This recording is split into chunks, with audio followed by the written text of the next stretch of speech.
Assalamualaikum warahmatullahi wabarakatuh. Perkenalkan, nama saya Mutiara Wardana, mahasiswi Universitas Negeri Makassar, Prodi Teknik Komputer angkatan 2019.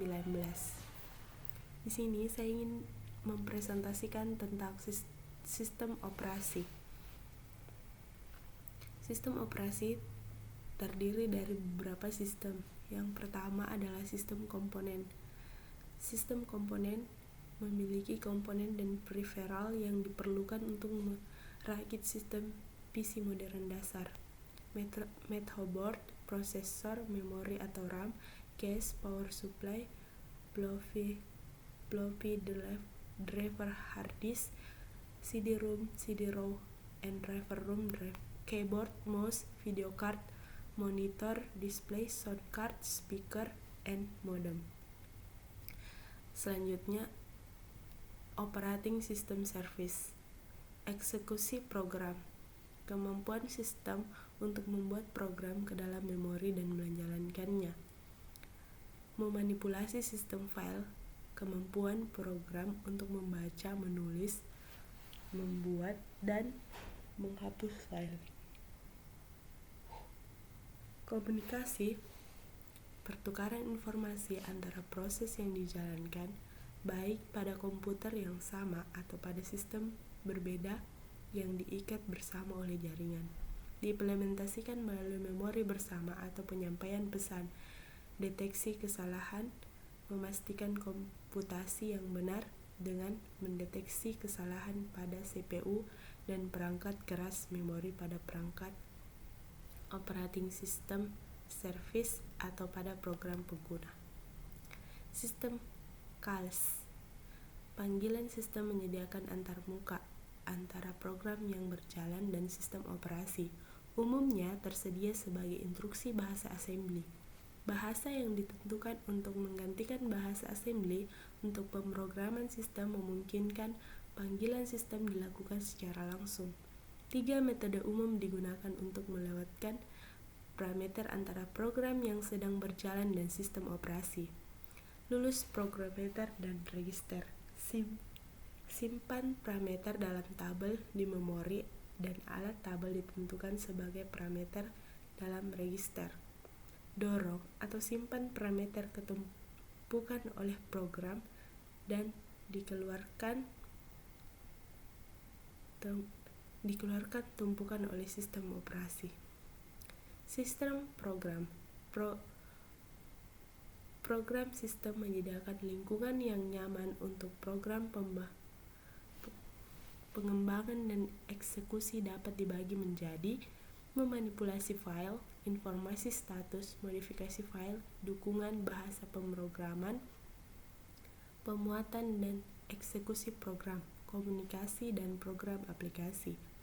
Pandangan sebagian besar pengguna tentang sistem operasi ditentukan oleh sistem program, bukan panggilan sistem yang sebenarnya. Contoh sistem program. Mungkin program sistem yang paling penting untuk sistem operasi adalah penerjemah perintah. Fungsi utamanya adalah mendapatkan dan mengeksekusi perintah yang ditentukan pengguna berikutnya.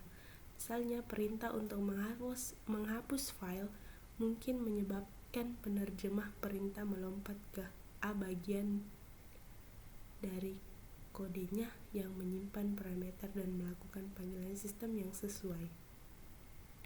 Sistem struktur. Sistem operasi dibagi menjadi beberapa lapisan atau level.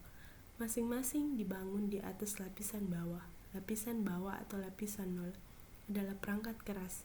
Tertinggi lapisan N adalah antarmuka pengguna. Dengan modularitas, lapisan dipilih sedemikian rupa sehingga digunakan masing-masing fungsi atau operasi. Dan layanan hanya lapisan tingkat yang lebih rendah. Struktur berlapis OS. Desain berlapis pertama kali digunakan dalam sistem operasi. 6 lapisan adalah bagian berikut. Lapisan 5 program pengguna, lapisan 4 buffering untuk input dan output, lapisan 3 driver perangkat konsol,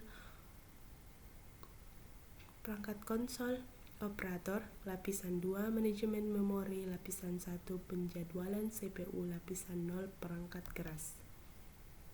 Virtual mesin. Sebuah mesin virtual menggunakan pendekatan berlapis untuk logikanya. Kesimpulan ini memperlakukan perangkat keras dan kernel sistem operasi seolah-olah semuanya adalah perangkat keras. Sebuah sistem operasi dapat menciptakan ilusi bahwa suatu proses memiliki prosesor sendiri dengan memori virtual sendiri.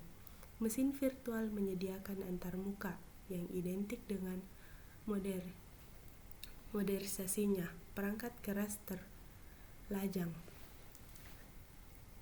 Solusi ini dapat mewakili tambahan fitur dari suatu proses seperti panggilan sistem dan sistem file. Sistem operasi menciptakan ilusi berbagai proses masing-masing mengeksekusi pada proses sendiri dengan virtual sendiri penyimpanan. Sistem desain. Tujuan penggunaan atau sistem operasi harus nyaman digunakan, mudah untuk belajar, andalan, aman, dan cepat. Sasaran sistem operasi harus mudah dirancang, menerapkan, dan memelihara, serta fleksibel, dan bebas kesalahan dan efisien. Secara tradisional ditulis dalam bahasa assembly. Sistem operasi sekarang dapat ditulis dalam bahasa tingkat yang lebih tinggi. Kode ditulis dalam bahasa tingkat tinggi, dapat ditulis lebih cepat, lebih kompak, lebih mudah dipahami dan didebug. Sistem operasi jauh lebih mudah untuk diport, pindah ke yang lain perangkat keras jika ditulis dalam bahasa tingkat tinggi. Sistem generation atau sysgen. Sistem operasi dilancarkan untuk berjalan di salah satu kelas mesin. Sistem harus dikonfigurasi untuk setiap spesifik situs komputer. Program sysgen memperoleh informasi tentang spesifik konfigurasi sistem perangkat keras. Booting memulai komputer dengan mod kernel. Program bootstrap, kode yang disimpan dalam ROM yang dapat ditemukan kernel muat dalam memori dan mulai dieksekusinya. Itulah tadi materi yang bisa saya bawakan, kurang dan lebihnya mohon dimaafkan.